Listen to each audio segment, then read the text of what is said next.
हरिओम।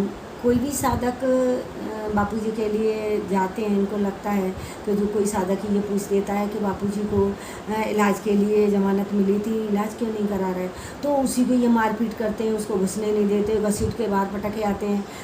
पता चला कि वो प्रभाकर को मारा, और भी साधकों उनके साथ में तो उसको मारा, और बम्बम ठाकुर को मारा। अभी एक बहन है, वो क्या नाम है उसका, माया बहन, उसको मारा। इन लोगों का अपराध क्या, केवल ये पूछने पे कि बापूजी का इलाज क्यों नहीं करा रहे हो। जमानत तो इसी बात पे मिली है ना कोर्ट से, और इलाज क्यों नहीं करा रहे हो, फिर जमानत मिलेगी नहीं अगर ऐसा करोगे तो। वही बात तो हुई। अब वो जज मना कर रहा है कि आना मत, क्योंकि जिस काम के लिए मिली है इलाज के लिए, और ये इलाज करा नहीं रहे, तो ये अगर किसी ने पूछ दिया तो उसकी ये मारपीट करते उसको खून से लथपथ कर दिया। अब इसमें गलती इन लोगों की नहीं है, गलती हम लोगों की है, क्योंकि एक एक को जाना ही नहीं चाहिए, संगठित होके जाना चाहिए ना। बापूजी ने बोला है संगठित हो, और जो भी बोलते हैं सभी बोलते हैं कि संगठित हो। और वास्तव में बापूजी ने तो इतनी बार बताया था कि खेत में वो घुस गए थे गन्ना खाने के लिए, तो उसने ऐसी युक्ति चलाई एक एक को कर करके कि ये तो ठाकुर है भाई, इनसे नहीं बोलेंगे, पंडित जी है, एक एक करके सबको मारा। तो बापूजी ने इसका मतलब यही तो सिखाया कि संगठित अगर वे चार रहते ना तो खेत वाले की मजाल नहीं थी कि मारता। लेकिन हम लोग तो वही है ना कि शिकारी जंगल में आता है, दाने का लोभ दिखाता है, वैसे ही काम तो कर रहे हैं, और जाल में फंसे फंसे चिल्ला रहे हैं। तो हमने क्या सीखा, अगर ये बात, अगर हम लोग सब लोग इकट्ठे होके जाए, हम तो गए हैं ना, कितनी बार जा चुके। और एक वो मैंने सुना कि वो जो कह रही थी वो छिपके जाती हैं, मैं तो हरिद्वार गई और खुला ऐसे ही गई, किसी की मजा ले के हाथ भी लगाए, क्योंकि संगठित होके जाना चाहिए। और अगर कभी भी जाओ संगठित होके जाओ। और मैं चलती हूँ, देख जितने लोग भी पिट गए हैं या जो कुछ भी हुए हैं, कि उनकी गलती क्या है कि अकेले गए हैं, साथ में जाना चाहिए। चलो मैं चल रही हूँ साथ में। और इस बात को मैंने तो उस बहन का भी फ़ोन नंबर भी चाहा कितना करके, तो अगर हमारे साथ चलो, अगर इनकी मजाल हो जाए, इनकी क्या, इनके जितने पूर्वज उतर के आ जाए ना, और एक उंगली भी ऐसे करके छुआ जाए, चाटा भी मार के दिखा देना। एक बहन को इन्होंने एडमिट कराया, इनके कम से कम 10 अगर एडमिट नहीं कराते ना तो हम चौहान लिखना छोड़ देते।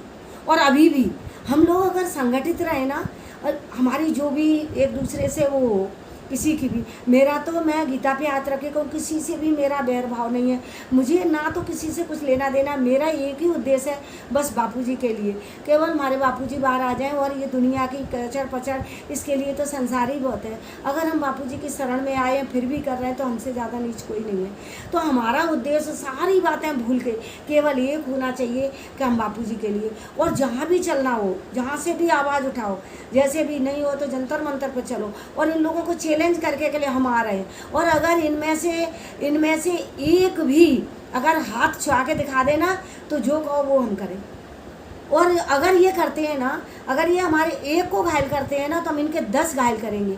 भाई हम उस भारत के वो हैं भारतवासी, और वो नागरिक हैं जिनके लिए केवल हमने गाया बचपन में कि 10 घायल थे, फिर भी 10 को एक ने मारा। बस ये बात तो केवल अक्षरों में, लाइनों में लिखने के लिए। अगर वास्तव में अगर हम साधक एकत्रित होकर चलें तो इनकी कोई मजाल नहीं है।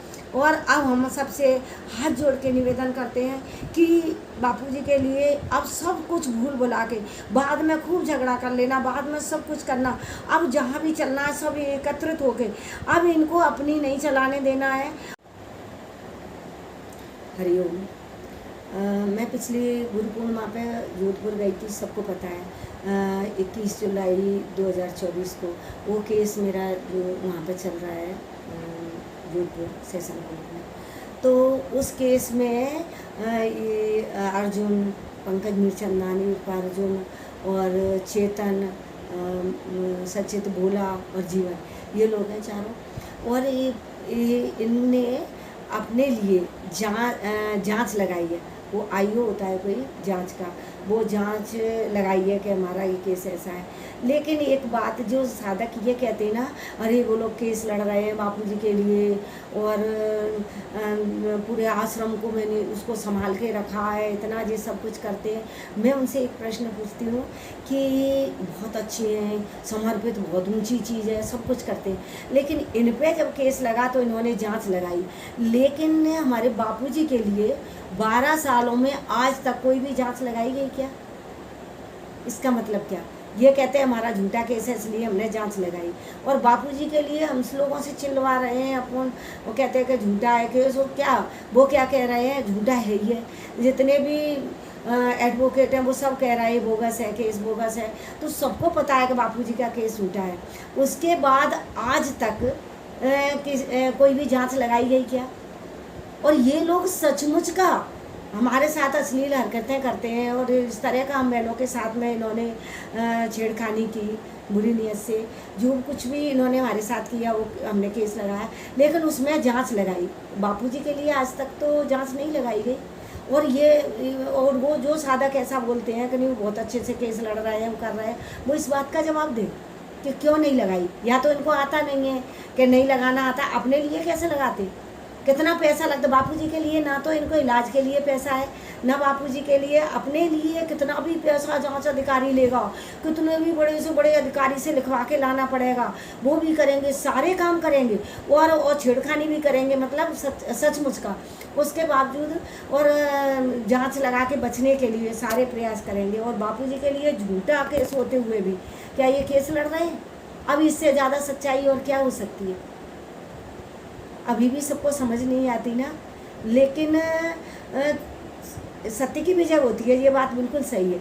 हम लोगों को बापूजी तो करने वाले तो बापूजी हैं, वही करेंगे, लेकिन भगवान राम रावण को मारेंगे सबको पता है। लेकिन उसके बावजूद भी उन्होंने कितना टाइम लगाया, क्योंकि वे विभीषण से ही कहलवाना चाहते थे कि नाभि में इसके जो अमृत कुंड है उसी से ये नाभि में जब मारेंगे तभी होगा। क्या भगवान नहीं जानते थे?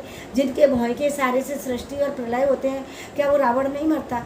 लेकिन धर्म की स्थापना के लिए जब भगवान आते हैं ना, तो तब वो जिन जिन से भी जो सेवा होती है धर्म की स्थापना के लिए, केवल एक व्यक्ति से नहीं होता ना। भगवान जब मनुष्य अवतार में आते हैं तो उसी हिसाब से काम करते हैं। भगवान चाहते तो रावण को नहीं मार सकते, वो भगवान कृष्ण चाहते तो उसको दुर्योधन को नहीं मार सकते थे क्या? लेकिन अर्जुन से ही क्यों प्रेरणा दे के मरवाया? तो ये बात बिल्कुल वो है, साधकों को ये बात समझ में आनी चाहिए कि करेंगे तो बापूजी ही। उन्होंने खुद कहा ये मेरे द्वारा मारे जा चुके हैं, लेकिन बापूजी ने खुद बोल दिया है ना कि मैं माफ़ भी कर दूंगा, लेकिन प्रकृति कभी माफ़ नहीं करेगी। तो ये तो सही है ना, अजगर बनेंगे, नाली के कीड़े बनेंगे, क्या क्या बनेंगे। तो ये बात तो सही है कि उनको दंड मिलेगा, और ये है।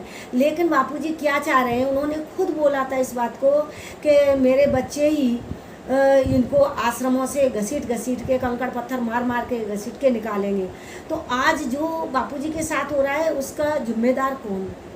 इस प्रश्न को अगर साधक अपने मन में सोचेंगे ना, तो समझ में आएगा कि उनका जिम्मेदार कहीं और कहीं आकाश पाताल में नहीं, हम ही लोग हैं। हरिओम।